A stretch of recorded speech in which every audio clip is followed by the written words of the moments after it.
Hi గారు, welcome to our channel. ప్రస్తుతం మనతో పాటు దామ బాలాజీ గారు సీనియర్ జర్నలిస్ట్ ఉన్నారు. వారితో ఒకసారి మాట్లాడదాం. సార్ నమస్కారం. సార్, రోజా గారి పైన నాగబాబు గారు పగ తీర్చుకున్నారు, రివెంజ్ తీర్చుకున్నారు అని చెప్పేసి టైటిల్స్తో కొన్ని వార్తలు ప్రచారం అవుతున్నాయి సార్. అంటే నాగబాబు గారికి ఇప్పుడు ఎమ్మెల్సీ ఇచ్చారు, మంత్రి మండలిలోకి తీసుకోబోతున్నారు అంటున్నారు. అయితే ఏ మంత్రి ఇస్తారన్న దానిపైన ఒక చర్చ జరిగినప్పుడు రోజా గారు గతంలో చేసిన క్రీడా శాఖ మంత్రి, టూరిజం, ఆ రెండింటిని ఇప్పుడు నాగబాబు గారికి ఇస్తారని చెప్తున్నారు. మరి దీన్నే రివెంజ్ గా మాట్లాడుతున్నారు. మీరు ఏ విధంగా చూస్తారు? ఇవే ఇవ్వబోతున్నారు నాగబాబు గారికి, మీరేం చెప్తారు సార్? అంటే నాగబాబు సినిమా వ్యక్తి కాబట్టి సినిమాటోగ్రఫీ, తర్వాత క్రీడలు, టూరిజం, ఈ 3 శాఖల్లో ఇచ్చే అవకాశం ఉందనేది ఎక్కువ మంది చెప్తున్నారు. ఓకే. ఎందుకంటే ఇప్పటి వరకు జనసేనలో 3 మంత్రులు ఉన్నారు. పవన్ కళ్యాణ్, తర్వాత కందుల దుర్గేష్, నాదెండ్ల మనోహర్ సివిల్ సప్లైస్, కందుల దుర్గేష్ ఏమో సినిమాటోగ్రఫీ, అవి ఉన్నాయి. టూరిజం ఉందా ఆయన దగ్గర? లేదనుకుంటా. సో ఇప్పుడు ఈ శాఖల్లో కొంత ఆల్రెడీ శాఖలు ఇచ్చేసి ఉన్నారు కాబట్టి ఆ శాఖల్లో తీసి ఇవ్వాలి కొన్ని. అలాగా ఈయన అవైతే కోరుకుంటున్నాడు అనే వార్త వస్తుంది. ఎందుకంటే ఆయనకి సినిమా ఇండస్ట్రీ కాబట్టి సినిమాటోగ్రఫీ మినిస్టర్గా ఉంటే సినిమా ఇండస్ట్రీలో వాల్యూ పెరుగుతుంది అనేది ఒకటి. రెండోది, దుర్గేష్ కంటే కూడా ఈయన బెటరు.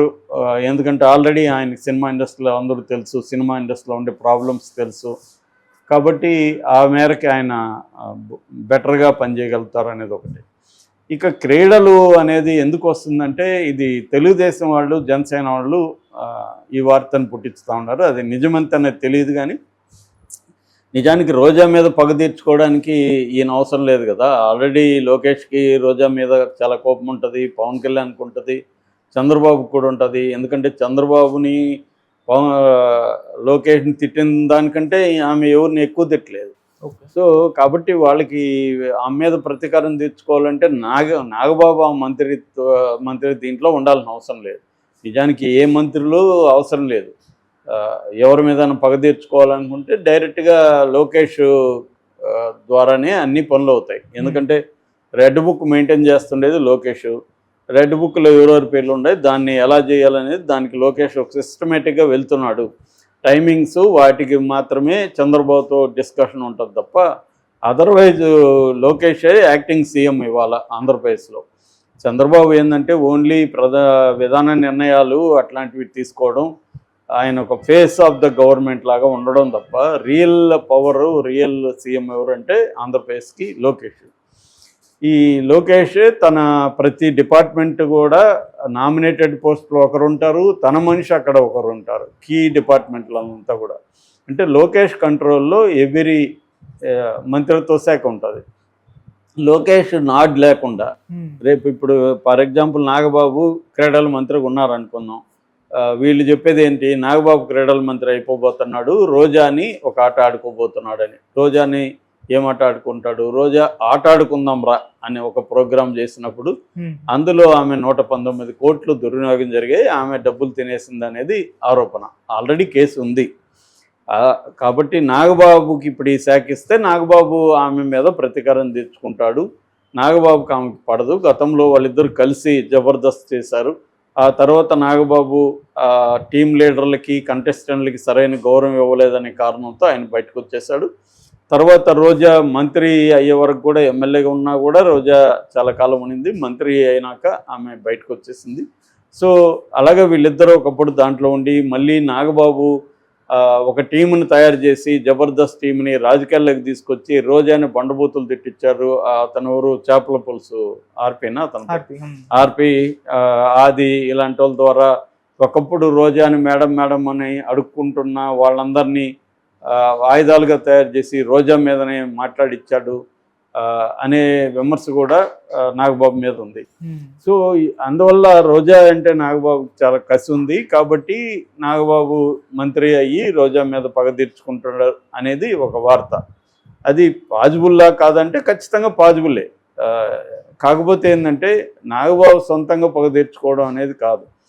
లోకేష్ క్లియరెన్స్ ఇవ్వాలి, చంద్రబాబు క్లియరెన్స్ ఇస్తేనే ఎవరినైనా అరెస్టులు చేస్తారు. కానీ నాగబాబు అనుకున్న వాళ్ళంతా నేను అరెస్ట్ చేస్తాను సార్ అంటే కుదరదు. అట్లా అంత ఫ్రీడమ్ ఎవరికి లేదు ఇక్కడ. ఓన్లీ పవన్ కళ్యాణ్కి మాత్రమే వాళ్ళు ఇంపార్టెన్స్ ఇస్తారు తప్ప ఇప్పుడు ఆయన ఊరు కందుల దుర్గేష్ వచ్చి నేను మంత్రి కదా, నేను పలానోళ్ళ మీద కక్ష తీర్చుకుంటానంటే కుదరదు. అంటే తీర్చుకోవచ్చు, దానికి టైమింగు, ఎప్పుడు తీర్చుకోవాలి, ఎలా తీర్చుకోవాలి, ఇవన్నీ అవసరం. తీర్చుకోవాలా లేదా ఇవన్నీ లోకేష్ డిసైడ్ చేయాలి. లోకేష్ డిసైడ్ చేయకుండా నాగబాబు రోజా మీద పగ తీర్చుకోరు. ఎందుకంటే రోజాని అరెస్ట్ చేయడం వల్ల మనకు ఉపయోగమా, లాభమా, నష్టమా, ఇవన్నీ బేరీ చేసుకోవాలి. రేపొద్దున ఆమె మహిళ కాబట్టి సింపతి రావచ్చు, ఆమెకి రేపొద్దున జైల్లో ఏమైనా ఇబ్బందులు రావచ్చు, ఆమె కోర్టులో కేసులు వేయచ్చు, దానివల్ల సింపతి మెల్లమెల్లగా రావచ్చు. అందుకని వాళ్ళు ఎప్పుడెప్పుడు ఎవరిని అరెస్ట్ చేయాలి, దాని రియాక్షన్ ఎలా ఉంది, దీన్ని బట్టి ఎలా ముందుకెళ్ళాలి, లీగల్ పరిస్థితి ఏంటి, పొలిటికల్ పరిస్థితి ఏంటి, ప్రజల్లో రియాక్షన్ ఎలా ఉంది, ఇవన్నీ బేరీ చేసుకొని ముందుకెళ్తారు. లోకేష్ కూడా అందరూ అనుకున్నట్టుగా ఆయనే చెప్పుకున్నట్టుగా ఆయన మూర్ఖుడు అని చెప్పుకున్నాడు, కానీ మూర్ఖుడు కాదు. లోకేష్ కూడా ఏంటంటే రాజకీయ ప్రయోజనాలు, షార్ట్ టర్మ్ ప్రయోజనాలు, లాంగ్ టర్మ్ ప్రయోజనాలు దృష్టిలో పెట్టుకొని మూవ్ అవుతూ ఉంటాడు లోకేష్ ఆయన.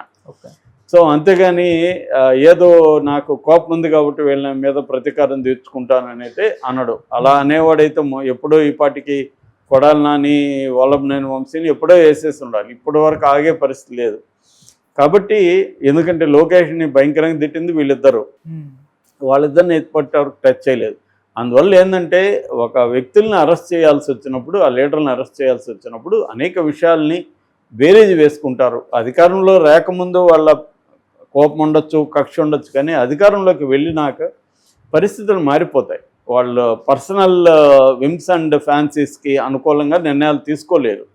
తీసుకుంటే దాని రిపర్కషన్స్ చాలా ఘోరంగా ఉంటాయి. జగన్ మీద అదే కదా విమర్శ. జగన్ ఏ విషయాలు పరిగణలోకి తీసుకోకుండా, ఎవరి మాటలు వినకుండా తన తోచినట్టుగా నిర్ణయాలు తీసుకున్నాడు, దానివల్లనే అతను దెబ్బతిన్నాడు అనేది ఇవాళ జగన్ మీద విమర్శ.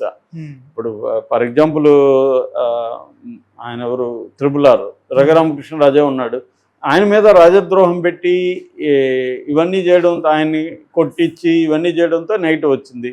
రామోజీరావు తప్పు చేశాడో లేదో పక్కన పెడితే ఆయనకి 86 ఏళ్ళ వయసులో ఆయన ఇబ్బంది పెట్టాడు అన్నది వచ్చింది. అంటే కమ్మ సెక్షన్ బెటర్గా మారిపోవడానికి జగన్ తీసుకున్న అనేక నిర్ణయాలు కారణం. అట్లాగే చంద్రబాబుని 75 ఏళ్ల వయసులో 53 రోజులు జైల్లో పెట్టాడు అన్న ఇది కూడా జగన్కి వ్యతిరేకతంగానే మారింది.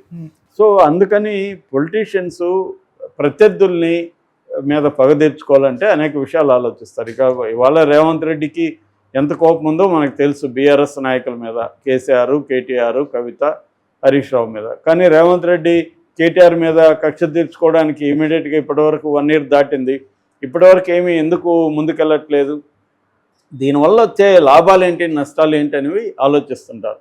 వ్యక్తిగత ఈర్ష్యాద్వేషాలు ఉంటే రాజకీయ నాయకుడిగా పనికిరారు. ఎందుకంటే అది నిర్ణయించకూడదు, నీ ఎమోషన్స్ నిన్ను డ్రైవ్ చేయకూడదు, నీ ప్రయోజనాలే నిన్ను డ్రైవ్ చేయాలి. సో ఆ ప్రయోజనాల్లో కూడా షార్ట్ టర్మ్ ప్రయోజనాలు, లాంగ్ టర్మ్ ప్రయోజనాలు అని ఉంటాయి. సో దీనివల్ల షార్ట్ టర్మ్ గెయిన్స్ ఏంటి, లాంగ్ టర్మ్లో గెయిన్స్ ఏంటి, రియాక్షన్స్ ఏం రావచ్చు, దానికి ఎలా ప్రిపేర్ అవ్వాలి, ఇవన్నీ చూసుకుంటారు. చూసుకోకుండా అరెస్టులు ఎవరు కూడా చేసేరు. చూసుకున్నా కూడా వాళ్ళు అనుకున్నట్టు రిజల్ట్ లేకపోవచ్చు, అది వేరే విషయం. కానీ ఇవన్నీ జాగ్రత్తగా చూసుకొని ముందుకెళ్తారు. సో నాగబాబు మంత్రి అయినంత మాత్రం రోజే గడగడ వణికిపోయే అంత పరిస్థితి ఏం లేదు. ఆమెకి ఇవన్నీ డైనమిక్స్ తెలుసు.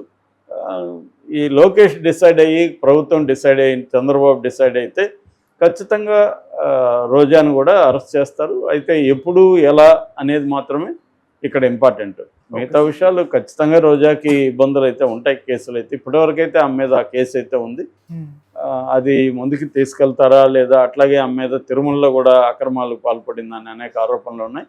వీటన్నిటి మీద ఎట్లా ముందుకెళ్తుంది అనేది ప్రభుత్వ ప్లానింగ్ మీద డిపెండ్ అయి ఉంటుంది. నాగబాబు ఒక్కరి మీద డిపెండ్ అయ్యి ఉండదు. Okay sir, thank you so much.